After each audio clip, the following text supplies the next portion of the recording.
오늘 저는 영적 성벽을 건축하라 이런 제목으로 은혜 나누기를 원합니다. 한번 따라서 해보시기 바랍니다. 영적 성벽을 건축하라. 다시 한번 영적 성벽을 건축하라. 지난 시간까지 우리가 살펴봤던 것은 예루살렘 성벽 공사가 며칠 만에 끝났다는 것이죠. 52일 만에 끝났습니다. 이것은 참으로 놀라운 일이 아닐 수 없습니다. 요즘은 건축 기술이 발달돼서 중국 같은 나라에서는 얼마나 아파트를 빨리 짓는지 몰라요. 15일 만에 30층을 짓고 작년에는 19일 만에 57층을 지었습니다. 그런데 이렇게 경이적인 기술을 가지고도 만약에 돌 위에다 돌을 계속 쌓아가지고 예루살렘 성벽을 쌓는다면 52일 만에 쌓지 못할 것입니다. 이것은 대단히 놀라운 일입니다. 믿음과 사랑으로 연합했더니 그들이 이렇게 놀라운 일을 이루었던 것입니다. 여러분, 이 성벽 공사를 통해서 얻은 유익이 무엇일까요? 이스라엘 백성들이 성벽 공사를 통해서 얻은 유익은 믿음과 사랑으로 연합하면 능치 못할 일이 없다는 것입니다. 바로 우리도 할 수 있다라는 자신감을 얻게 된 줄로 믿습니다. 아멘을 좀 크게 하시면 좋을 것 같습니다. 우리도 정말 하나님의 일을 믿음으로 연합하면 반드시 이룬다는 그런 믿음을 갖게 되기를 주님의 이름으로 축원합니다. 우리도 여기서 교훈을 얻게 됩니다. 여러 가지 상황이 어렵다 할지라도, 정말 여러 가지 장애물이 앞에 있다 할지라도 하나님이 우리와 함께 하시고 우리가 믿음과 사랑으로 연합한다면 우리가 요단강도 갈라지게 할 수 있고 난공불락의 요새와 같은 여리고성도 무너지게 할 수 있고 성도들에게 능치 못할 일이 없는 줄로 믿습니다. 이러한 믿음을 갖게 되는 저와 여러분들이 다 되시기를 다시 한번 주님의 이름으로 축원합니다. 무엇보다도 예루살렘 성벽 공사를 위해서 믿음으로 헌신했던 느헤미야를 비롯해서 지도자들과 백성들의 이름은 어디에 기록되어 있을까요? 어디에 기록되어 있을까요? 잘 모르세요? 하늘나라? 뭐에 기록되어 있을까요? 생명록뿐만 아니라 생명록에는 이미 기록되어 있고 상급부에 기록되어 있는 줄로 믿습니다. 저는 오늘 거기에 대해서는 거기까지만 이야기하기를 원하고요. 오늘 이제 주제는 뭐냐면 성벽 공사가 완성된 다음에 어떤 일이 있었을까? 성벽 공사가 끝난 다음에 어떤 사람들에게는 허전함이 찾아올 수가 있습니다. 경제적으로 어려웠던 성도가 갑자기 돈이 많이 생기고 그럼 굉장히 기분이 좋은데 얼마 지나지 않고 갑자기 영혼의 허전함이 확 밀려 들어와요. 그러니까 어떤 일이 벌어지냐면 유흥에 탐닉하고 그냥 맨날 그거 가지고 이제 왔다 갔다 하다가 방황하면서 영혼 속에서 말할 수 없는 궁핍함을 느끼게 되는 겁니다. 창세기 13장에 보면 아브람과 조카 롯이 함께 목축업을 합니다. 근데 가축이 늘어나니까 목자들 간에 다툼이 생겨요. 이거 안 되겠구나. 우리가 다투면 되겠느냐. 그래서 아브라함이 롯에게 제안하죠. 이제 우리가 서로 헤어지자. 네가 우하면 나는 좌하고 네가 좌하면 내가 우하리라. 그랬더니 롯이 아니 삼촌이 그래도 선택권을 가지셔야죠. 그러지 않냐고 자기가 쫙 이렇게 보니까 저쪽 소돔 쪽으로 보니까 땅이 너무 비옥합니다. 거기를 보고 거기를 선택하게 됩니다. 우리 같이 창세기 13장 10절을 같이 읽어봅니다. 창세기 13장 10절 같이 읽습니다. 시작. 이에 롯이 눈을 들어 요단들을 바라본즉 소알까지 온 땅의 물이 넉넉하니 여호와께서 소돔과 고모라를 멸하시기 전이었는거로 여호와의 동산 같고 애굽 땅과 같았더라. 비옥한 땅을 보고 거기를 선택했는데요. 그러면서 롯이 점점 어떻게 됩니까? 점점점 화려한 걸 좋아해요. 그래서 마침내 소돔으로 이주하게 되고 그런 다음에 어떻게 됩니까? 경제적인 건 채워졌는지 모르는데 영적인 것, 정신적인 것은 피폐하게 된 겁니다. 오늘 우리에게 뭔가를 이루고 난 다음에 조심하셔야 됩니다. 경제 발전을 이루고 난 다음에 한국이 경제 발전을 이루고 난 다음에 어떻게 됩니까? 이게 정신적인 게 못 따라오니까 나라 전체가 바람난 나라, 너무 심하게 말했나요? 바람난 도시, 이렇게 피폐해졌단 말이에요. 한국을 볼 때 심히 염려스럽습니다. 경제 발전이 반드시 축복은 아닌 것 같아요. 허전함이 밀물듯이 몰려올 때 그것이 큰 문제가 됩니다. 그래서 우리는 영혼 관리를 잘 하셔야 돼요. 여러분, 지금 경제적으로 어려운 분들은 하나님께서 조금만 주시면 얼마나 좋을까. 근데 사실은 그게 주어져 갖고 여러분에게 안 좋을 수도 있다는 사실을 기억해야 돼요. 궁핍했던 시절, 더 많이 하나님 앞에 매달렸던 시절, 없는 가운데서 서로 우애하고 서로가 서로를 돌아봤던 시절이 어쩌면 더 축복일 수가 있어요. 그래서 여러분, 뭔가를 이루고 난 다음에, 우리가 눈에 보이는 뭔가를 이루고 난 다음에 조심해야 된다는 거죠. 근데 오늘 저는 여기를 보면서, 오늘 8장에 들어가면서 이스라엘 백성들이 이 허전함에 머무른 것이 아니라 이 허전함이 아주 좋은 방향으로 나간 것 같아요. 이게 뭐냐면 영적인 갈급함이에요. 그들에게는 영적인 갈급함이 있었다는 게 참 중요합니다. 오늘 본문 1절에 보니까 이제 신년절이 됐습니다. 나팔절을 맞이했는데 그들이 어떻게 하면 수문학 광장에서 부흥성회를 여는 거예요. 이런 장면이 1절에 나오게 됩니다. 우리 1절만 같이 한번 읽어볼까요? 1절 같이 읽습니다. 시작. 이스라엘 자손이 그 본성에 가했더니 7월에 이르러는 모든 백성이 일제히 수문학 광장에 모여 학사 이스라엘에게 여호와께서 이스라엘에게 명하신 모세의 율법책을 가지고 오기를 청하매, 그러면서 부흥사경회가 열리게 됩니다. 저는 특별히 느헤미야 8장을 보면서 뭘 보게 됐냐면, 요즘에 제가 부흥에 포커스를 맞추니까요, 영적인 갈급함이 있었다. 여러분, 영적인 갈급함이 있어야지 부흥이 일어나요. 어떤 개인이든지 가정이든지 교회든지 영적인 갈급함이 있어야지만 부흥이 일어납니다. 저희 부부가 은혜 받을 때 제게 영적 갈급함이 있었어요. 하나님을 만나야 되겠다고. 그래서 매일같이 예배를 드리면서 하나님의 말씀을 아침 저녁으로 같이 읽습니다. 그리고 하나님 만나기 원합니다. 하나님 어디 계시냐고. 하나님의 주소를 알아야지 뭐 편지를 보내든지 어떻게 하죠. 하나님, 제가 어디 계신지 모르겠다고. 하나님, 나 좀 만나달라고.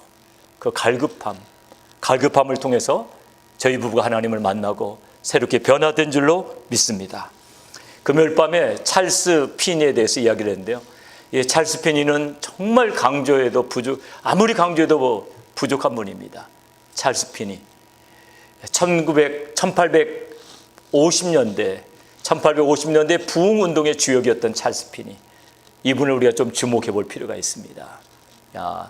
엄밀히 말하면 20년대부터 부흥운동을 계속해서 한 40년을 일으켰죠. 이분이 그런 분인데요.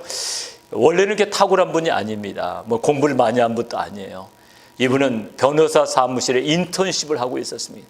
그러다 영적인 갈급함이 찾아왔습니다. 그래서 1821년 10월 10일 날짜까지 기록이 되는데요. 화요일이었습니다. 마을 북쪽의 숲속에서 그는 정오가 지날 때까지 하나님을 만나기 위해서 기도하는 중에 그에게 회개가 임합니다. 숲속에서 회심하면서 성령의 충만을 받고 돌아옵니다. 성령의 충만함을 받고 돌아온 찰스 피니 완전히 달라졌습니다. 사무실에 출근하자마자 피니는 즉시 사표를 제출합니다. 사표의 이유는 간단합니다.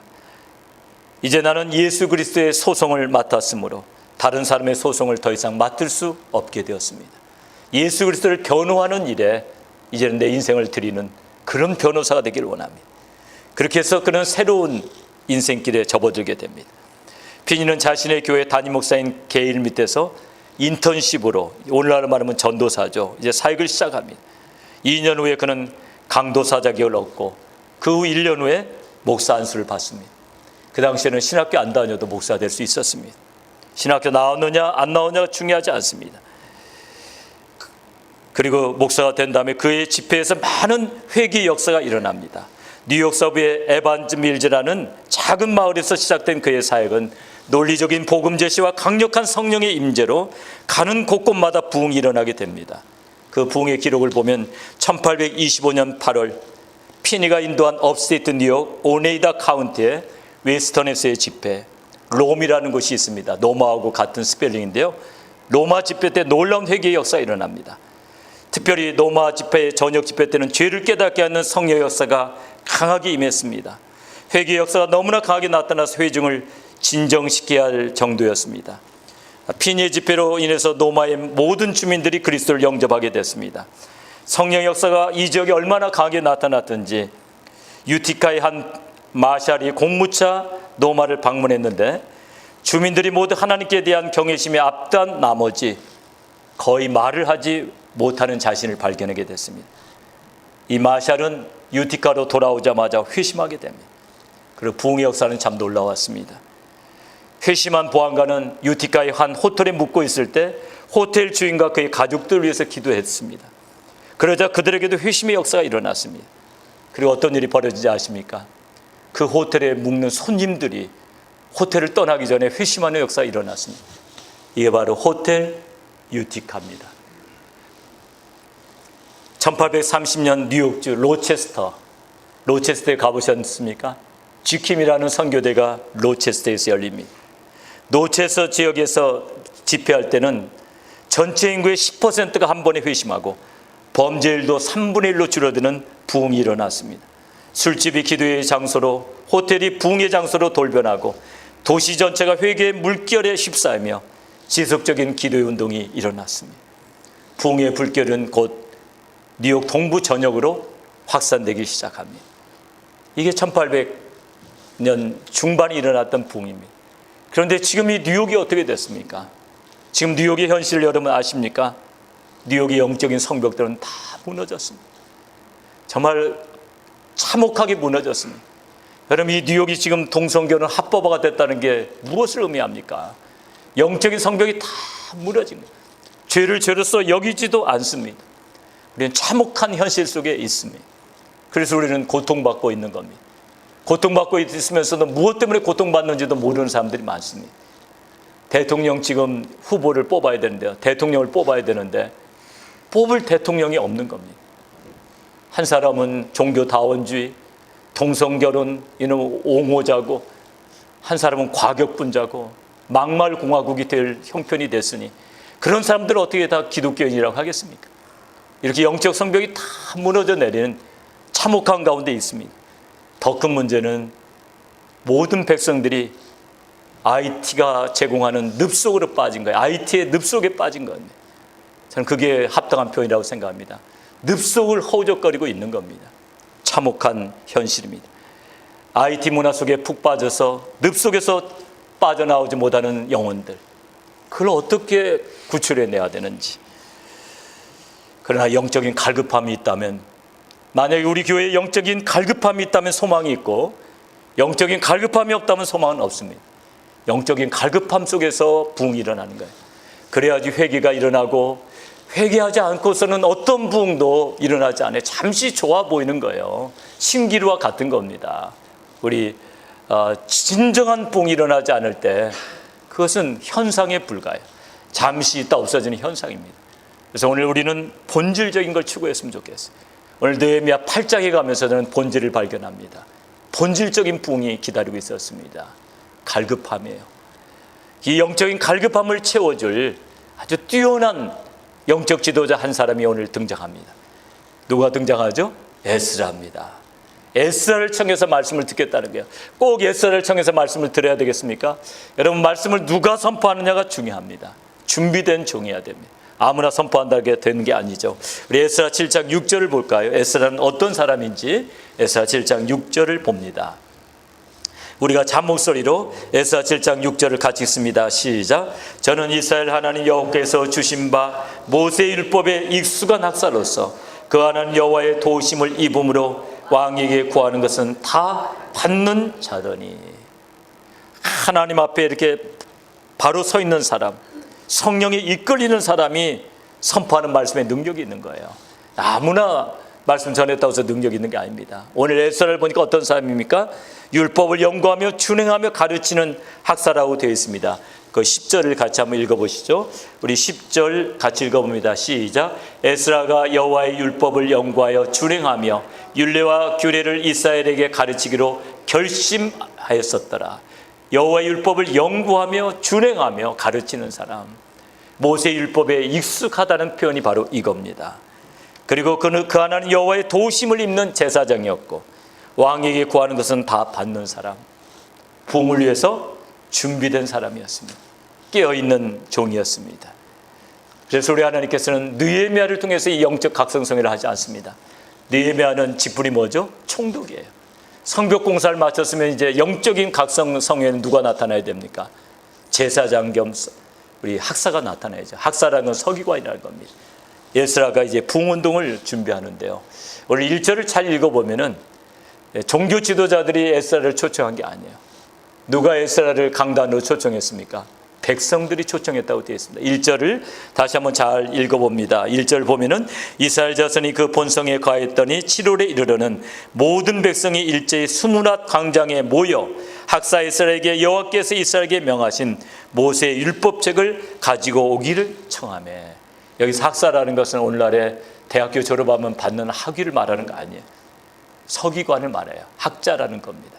학자. 그런데 중요한 것은 백성들이 수므랏 광장에 모여서 에스라를 청해가지고 말씀을 듣겠다는 거예요. 여기서 우리는 무엇을 봅니까? 백성들 안에 있는 영적 갈급함입니다.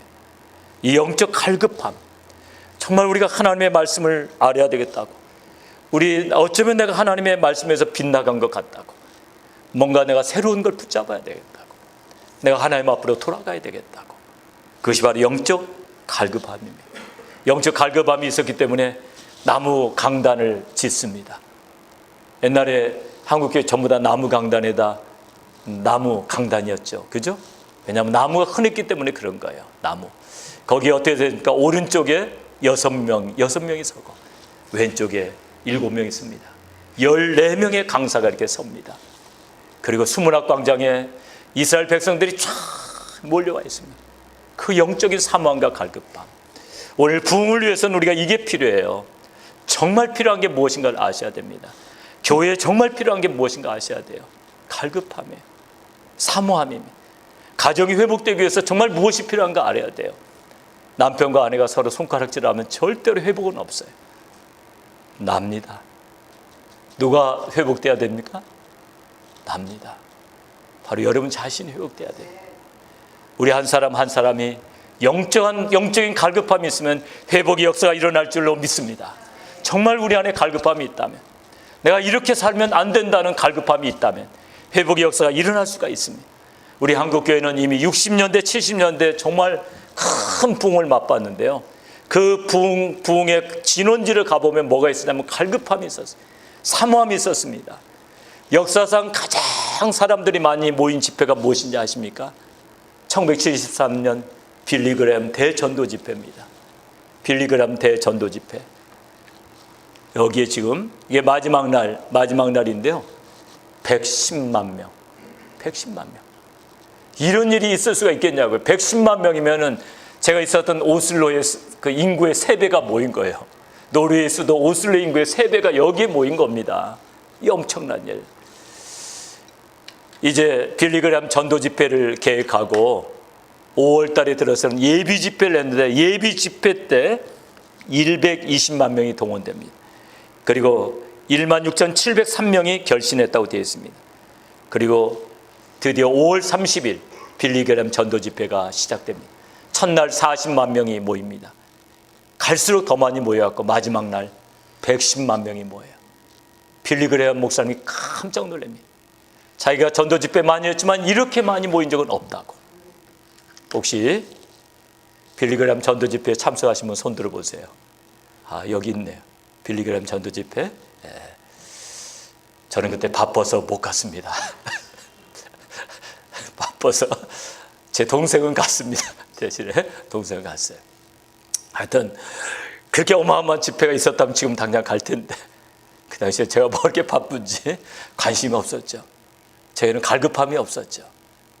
갈급함을 가지고 모였던 110만 명. 3년 전에 김정한 목사님이 95세 된 우리 빌리그램 목사님의 집을 찾아갑니다. 노스캐롤라이나 애쉬빌에 빌리그램 목사님 집이 있고 지금도 생존에 계세요. 내후년이면 100세가 되십니다. 금년에 98세예요. 빌리그램 목사님이. 찾아갔더니 빌리그램 목사님이 욕심이 많은 분인 것 같아요. 영적인 욕심이. 다시 한번 한국에서 집회를 할 수 있겠느냐고 물어보시대요. 지금 거동도 잘 못하시면서. 김정한 목사님 뭐라고 했을까요? 거동이 불편해서 못하는 것이 아니고 지금은 이렇게 모이질 않는다네. 지금은. 그 당시에 여기 의자에 앉았습니까? 아니요. 땅바닥에 앉았습니다. 돈 주고 오라고 그래도 요즘에 땅바닥에 앉으라면 누가 오겠습니까? 아무도 안 오죠. 영적인 갈급함 때문에 여의도 광장에 5.16 광장이라고 불렀죠. 옛날에는 여기를 5.16 광장에 110만 명이 모이는 사상 최대의 기록을 세웠고, 그래서 기독교 강국이 된 거예요. 그냥 기독교 강국이 된 거 아니에요. 이와 더불어서 어떤 일이 벌어요? 경제 강국이 되게 된 겁니다. 하나님이 경제도 복을 주셨어요. 경제를 움직이는 데는 미국을 움직이셨죠. 한국을 경제 강국으로 만들어 놔야 된다는 그런 지상 과제를 미국에게 주신 거예요.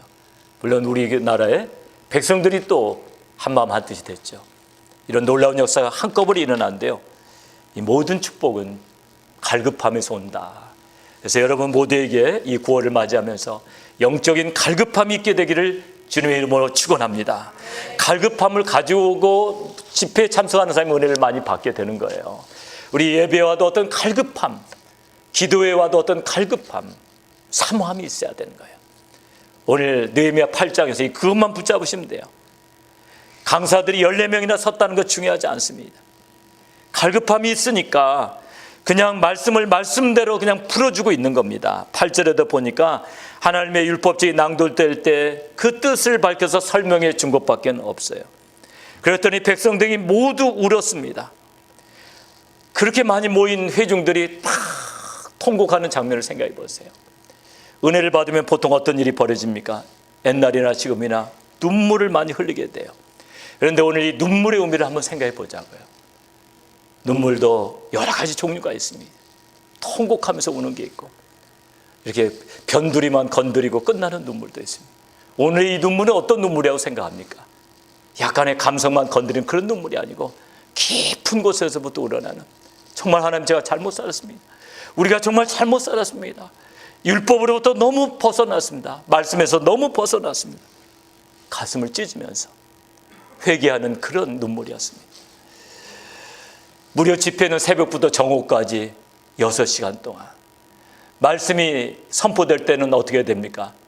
지금 그렇게 하지 않지만 옛날에 말씀이 선포되면 전부 일어나는 거예요. 일어나는 거. 말씀이 선포되면 다 일어나요. 거의 서서 집회를 하게 된 겁니다. 그런 집회를 6시간씩 하는데 아무도 컴플레인하고 도망가는 사람도 없었습니다. 정말 영적인 갈급함 속에서 성령의 역사가 일어나면요, 여러분 달라집니다. 그러면 지루함도 없어져요. 부채질도 안 합니다. 부채질도. 덥다 하는 사람도 없어요. 그런 때는 덥다는 사람도 없고, 다리 아픈 것도 다 사라져요. 그 갈급함, 그런 역사가 우리의 집회 속에서, 우리 예배 속에 매번 나타나고 우리의 기도회 속에 나타나기를 주님의 이름으로 축원합니다. 우리 9절을 한번 같이 읽어봅니다. 9절 같이 읽습니다. 시작. 백성이 율법의 말씀을 듣고 다 우는지라. 총독 느헤미야와 제사장 겸 학사 에스라와 백성을 가르치는 네일 사람들이 모든 백성에게 이르기를 오늘 너희 하나님 여호와의 성일이니 슬퍼하지 말며 울지 말라 하고, 백성들이 너무 우니까 총독 느헤미야와 제사장 겸 학사 에스라와 네일 사람들이 어떻게 합니까? 그들을 진정시키는 거예요. 그만 진정하라고. 오늘 이게 성회를 하는데 이렇게 계속 울고 있으면 어떡하냐고 얘기했어요. 저희 교회도 한참 부흥이 일어날 때, 과거를 이야기하면 좀 그렇지만 클리넥스 티슈가 요소에 배치되어 있었습니다. 클리넥스 티슈. 눈물 흘리는 사람 많아가지고 그렇게 다 배치를. 항상 청소 끝나면 클리넥스 티슈를 맞춰갖고 그렇게 놓았습니다. 근데 지금 보니까 몇 개 없네요. 몇 개 없어요. 그런데 여러분, 이 눈물에 대해서 한번 생각해 봤으면 좋겠어요. 눈물. 오늘 정말 진정한 회개의 눈물이 선포될 때, 우리 영적인 대각성 성회의 결과가 무엇입니까? 그 다음날 어떻게 됩니까? 지도자들이 에스라를 찾아와요. 율법의 말씀에 비춰보니까 우리가 너무 잘못 살았네요. 지금까지 우리가 초막절을 지키지 않았네요. 이번에 우리가 초막절 지켜야 되겠습니다. 그래서 어떻게 초막절이 회복이 되죠.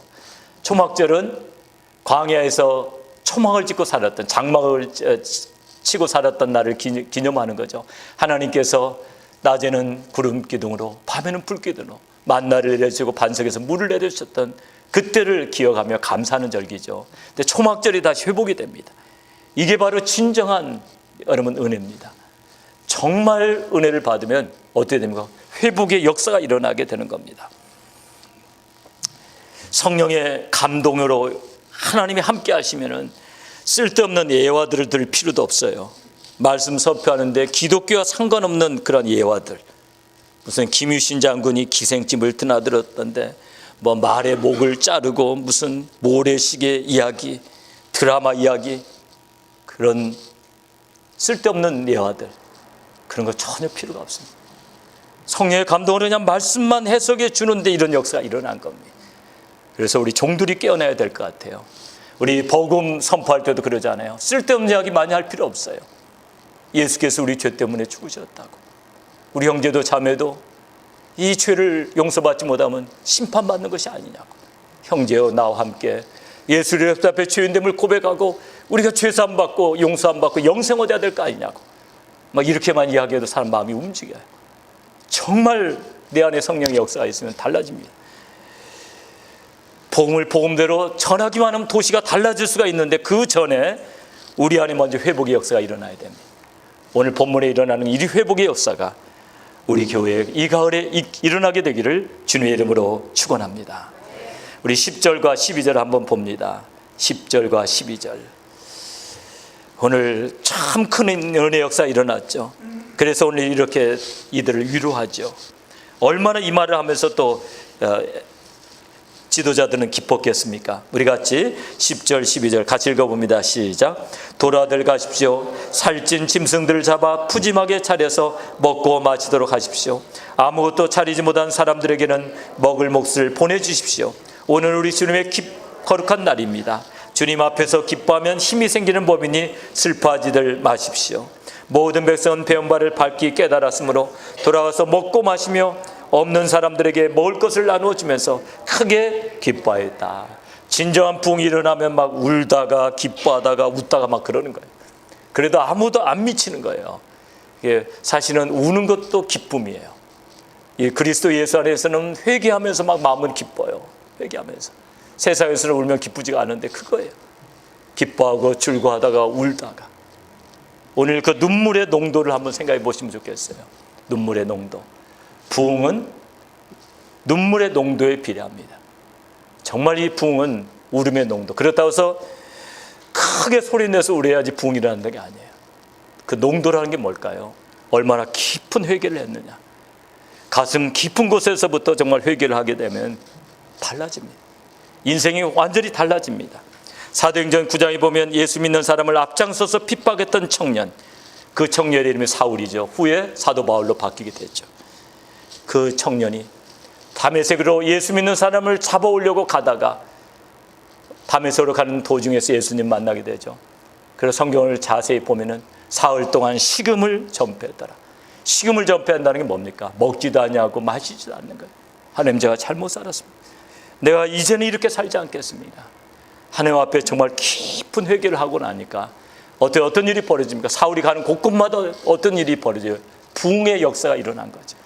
한 사람이 제대로 돌아오면은 공동체가 변화됩니다. 그 사람이 가는 곳이 변화됩니다. 그래서 오늘 우리 한 사람 한 사람이 이 가을에 영적인 갈급함을 가지고 하나님 앞에 나아갔으면 좋겠어요. 여러분, 우리가 공동체가 회복되기를 원하는데요. 공동체가 회복되기를 원한다면은, 정말 회복되기를 원한다면 우리 한 사람 한 사람이 부흥을 맛보셔야 돼요. 진정한 회개를 맛보셔야 됩니다.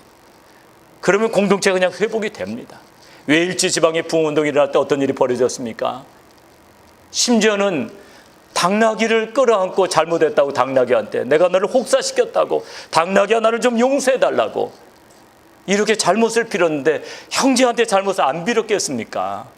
정말 내가 달라지고 나면 정말 형제에게 미안한 게 나타나요. 정말 내가 회개하고 나면 가족들에게 잘못했던 게 나타나요.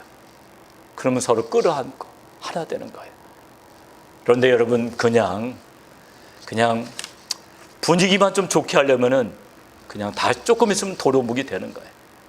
근데 가슴 깊은 곳에서부터 회개의 역사가 일어나면 나도 알고 옆에 있는 분도 알아요. 제가 정말 은혜가 충만해지면 누가 먼저 알까요? 우리 사모가 먼저 알아요. 말 안 해도 어디 가서 제가 은혜 받고 오면 은혜 받은지 금방 알아요. 그리고 같이 좀 이야기해보면 은혜의 깊이도 알아요. 많이 받았구나. 전에 제가 한번 그런 말씀을 드렸죠. 어디 드레스야스에 가서 다른 주에 가서 은혜 받고 돌아오는데 공항에서 전화했더니 교통사고 났다는 거예요. 교통사고. 차가 많이 차 사고 났다고. 제일 먼저 제가 물어본 거, 당신 괜찮냐고. 그랬더니 안 다쳤어요. 그러면 할렐루야. 그럼 됐다고. 그랬더니 차가 많이 상했다고. 많이 상했다. 얼마나 많이 상했냐고 했더니 운행 불가라고. 운행할 수 없다고. 괜찮다고. 새 차 사면 되지. 새 차 살 형편도 못 되면서 새 차는 무슨 새 차입니까? 그런데도 은혜가 있으니까 그냥 다 감싸주게 되더라고요. 정말 차 상한 게 무슨 큰 문제입니까? 아내가 상하지 않았으면 되죠. 근데 제가 만약에 은혜가 충만하지 못했을 때 그런 일이 벌어지면 어떻게 됐을까요? 또 사고 냈냐고. 맨날 사고 낸다고. 맨날이 아니라 한 2번 낸 건데 맨날 사고 낸다고. 그럼 그렇게 되는 겁니다. 여러분이 정말 연합하길 원합니까? 영적인 갈급함을 가지고 주님 앞에 나가십시오. 주님 앞에 무릎을 꿇으십시오. 이러한 영적 갈급함이 없으면 그걸 위해서 기도해야 됩니다. 영적 갈급함이 없는 동안에 여러분 부흥은 일어나지 않아요. 영적 갈급함이 없는 동안에 회복은 일어나지 않아요. 분명합니다. 지금 사태는 굉장히 뉴욕의 상태는 엄청나게 지금 나쁩니다. 여러분이 정말 영의 눈을 들어서 보면 그렇습니다. 늪 속에 있습니다. 뉴욕의 백성들이 늪 속에 있어요. 구렁창 속에 있단 말이에요. 그게 보통 심각한 게 아니에요. 사탄은 IT를 통해서 우리를 늪 속에다 밀어 넣어버려요. 무기력하게 만들어버려요. 전부 다 영적인 현실에 대해서 눈을 못 떠요. 오늘 우리 모두가 영적인 눈을 떴으면 좋겠어요. 애통하는 마음, 나의 죄 때문에, 공동체의 죄 때문에, 뉴욕의 죄 때문에 애통하는 마음을 가지고 찰스 피니처럼 하나님 앞에 나아갈 때 새로운 부흥의 역사가 반드시 일어날 줄로 믿습니다. 부흥의 역사가 일어나면요, 여러분 굉장합니다. 찰스 피니 그걸 쭉 읽어보면 그냥 예배 드리다가 사람들이 떼굴떼굴 굴러요. 예배 드리다가. 근데 부흥의 역사가 일어나지 않으니까 뭐 서서 뭐 안수하는데 뭐 밀어뜨렸더라니 별소리가 다 나와요. 성령님이 강하게 역사하시면 앉아있는 사람이 저만큼 떨어지기도 해요. 모스크바에 가서 집회할 때 그걸 경험했어요. 앉아있는 사람 안수했더니 저만큼 다 떨어지더라고요. 떼굴떼굴 구르는 사람도 있어요. 그냥 즉시 신을 위해서 기도할 때 그냥 그 자리에서 낫는 역사도 일어나요. 그것이 참된 부흥이에요. 참된 부흥이 일어나지 아니하니까 막 별소리가 다 난무합니다. 그래서 참된 부흥이 일어나면 같이 기도하다가 막 성령이 임하셔가지고 어떤 사람 막 못 견뎌하고 자기 죄를 고백하기도 하고 이러한 부흥이 이 가을에 일어나게 되기를 주님의 이름으로 축원합니다. 마지막 기도문을 한번 보시죠. 오늘은 제가 뭐 첫 번째, 두 번째 뭐 대지 나누지 않았어요. 오늘의 주제는 뭡니까? 영적인 갈급함을 가지고 애통해하면서 하나님 앞에 나가는 거예요. 그래서 우리가 회복을 경험하자는 것, 영적 성벽을 재건하자는 건데요. 가을에 드리는 기도. 이 가을 부흥의 역사가 일어나기를 원합니다. 저희들의 마음이 하나님 앞에 겸비해지고 애통하는 마음으로 우리들의 죄악들을 성령의 불로 태워버리길 원합니다. 우리의 속사람이 새로워지는 부흥을 원합니다. 그와 더불어 더 많은 영혼들이 하나님 앞에 돌아와 새롭게 변화되는 부흥이 있게 하여 주옵소서. 오늘 이 제목 가지고 이 시간에 한번 기도하기를 원합니다. 여러분, 나를 위해서 기도하자고요. 각자가 오늘은 나를 위해서 정말 변화되어야 될 사람 누굴까요? 납니다. 그죠?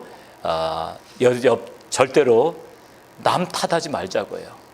아내 때문에, 남편 때문에 바로 나만 변화되고, 그리고 자기를 또 너무 비하시키지 마세요. 여러분, 회복될 수 있습니다. 정말 하나님 앞에 겸비해지면 회복될 수 있다는 믿음을 가지고 오늘 이 시간 우리 주님 앞에 한번 간절히 같이 통성으로 기도하겠습니다.